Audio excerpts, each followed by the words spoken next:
এতদিন জামা নিয়ে পাগল হয়ে যেতাম আমি, এখন দেখছি জুতো নিয়েও হতে হচ্ছে। আজ আসছে একটা নতুন জুতো, সেই জন্য আমি জায়গাটা আগে থেকে ফাঁকা করে রাখছি যে তাকে আমি কোথায় রাখবো।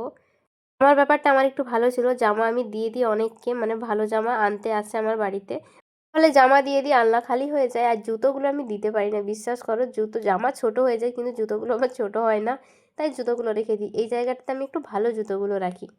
নর্মালি আমার ৫-৬ জোড়া আছে যেগুলো আমি ডেলি ইউজ করি, ওইগুলো শু ক্যাবিনেটেই থাকে, কিন্তু এখানে আমার একটু স্পেশাল জুতোগুলো থাকে। আজকে একটা ভীষণ সুন্দর জুতো আসছে, ওটাই রাখবো, অবশ্যই তোমাদেরকে দেখাবো এই ভিডিওতে। ওপরের আলনাটা ইগনোর করো, 2 দিন হলো একদমই গোছানোর সময় পাইনি, শরীরটা খারাপ সেই জন্যই। ওটা আমি একটু পরেই গোছাবো।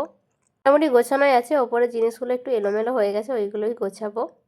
রুমটাতে আমি এখন আসি না খুব একটা, ভীষণ পরিমাণে গরম দিয়েছে, আমার রুমে থাকাই যায় না এখন।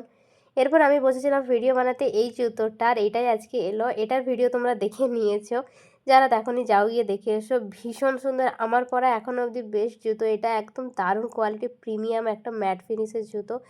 ভীষণ ভালো লেগেছে আমার জুতোটা, আমি এতদিনে তো ইউজও করে ফেলেছি, দারুণ ছিল। কোনো রকম পেইড প্রমোশন না এটা, সত্যি সত্যি জুতোটা ভীষণ ভালো ছিল, আমি আমার নিজের টাকা দিয়ে কিনেছি। রুমে এসে একটা জিনিস দেখলাম, আগেও দেখেছি, তোমাদের সাথে শেয়ার করা হয়নি। এটার মধ্যে কি আছে বলো তো, দাঁড়াও দেখাচ্ছি। এই দেখো, এটার মধ্যে আছে জলের বোতল। আমার মা সব দিনই আমার রুমে এসে জলের বোতলগুলো রেখে যায়, যেগুলো আমি খাই। আমি জলটা কারোর সাথে শেয়ার করতে পারি না, মানে আমি সব জায়গাতে নিজের বোতল নিয়ে যাই, নিজেই খাই, না কাউকে দিই না কারোর কাছ থেকে সেরকম খাই। তো এই তীব্র গরমের জন্য একটা ভেজা কাপড় দিয়ে বেশ সুন্দর করে মা জড়িয়ে রেখেছিল, যাতে সবসময় আমি ঠান্ডা জলটাই খেতে পারি। দুপুরবেলা ঘুমিয়েছিলাম, মাইক আর বমের আওয়াজে আমার ঘুম ভাঙলো। বেরিয়ে এসে দেখছি বিজয় মিছিল বেরিয়েছে বিজেপির তরফ থেকে। আজকে তাপমাত্রা তো ৩৮-৩৯ হবেই। এই রোদের মধ্যে মানুষজন কিভাবে এত উত্তেজনা রেখেছে আমি বুঝতে পারছি না।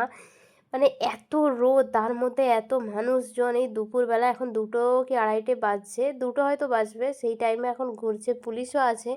ঝামেলা কিছু হচ্ছে না, তবে এইটা দেখে আমি অবাক হয়ে গেলাম, এত রোদে রোদে মানুষ ঘুরছে। ঘুমটা তো ভেঙেই গেল। তারপর একটা টমেটো নিয়ে একটু টক ঝাল বানিয়ে ফেললাম, বেশ কিছুদিন হলো টমেটো খাওয়া হচ্ছিল না, রোজ দুপুরে তো আমই খাচ্ছিলাম, আমি কাঁচা আম মাখা। এদিকে আবার বেশি করে টক হওয়ার জন্য একটু তেঁতুল মাখিয়ে নিচ্ছি। তেঁতুল না, এটা ওই আমসুটা যেটাকে বলে, আমকে শুকনো করে রাখা হয় পরবর্তীকালে যাতে এটা টক করে খাওয়া যায় আর কি, মানে চাটনি। দেন এসেছিলো একটা পার্সেল, ভাইয়ের জন্য একটা শ্যাম্পু অর্ডার করা ছিল, ওটাই চলে এসেছে। ভাই অর্ডার করেছিল, আমি দেখছিলাম। শ্যাম্পুটার দাম দেখছি ৩০৫ টাকা। এত টাকা দিয়ে শ্যাম্পু তো আমি ইউজ করি না সত্যি বলতে, আমার জন্য সানসিল্কই ঠিক আছে। আমি পার্মানেন্ট কিছু ইউজ করি না, যখন 1 টাকা 2 টাকা যা পাই তাই ইউজ করে ফেলি। সন্ধ্যাবেলা বাবা নিয়ে এসেছিলো 2টো পপকর্ন, একটা আমার আর একটা গুলুর। গুলু নিজেরটা কাঁধে তুলে নিয়েছে আর আমাকে এটা দিতে এসেছে, দেওয়ার ইচ্ছে ওর নেই, জোর করেই দিতে এসেছে। আমার আর ওর দুইজনেরই পপকর্ন ভীষণ ফেভারিট। দেখছো, নিজেরটা নিয়ে নিয়েছে, এবার আমারটা যে দিচ্ছি আমারটাও নেবে, কিন্তু ওরটাও দেবে না। ওর সাথে আমার এরকম খুনসুটি করে দিন কেটে যায়।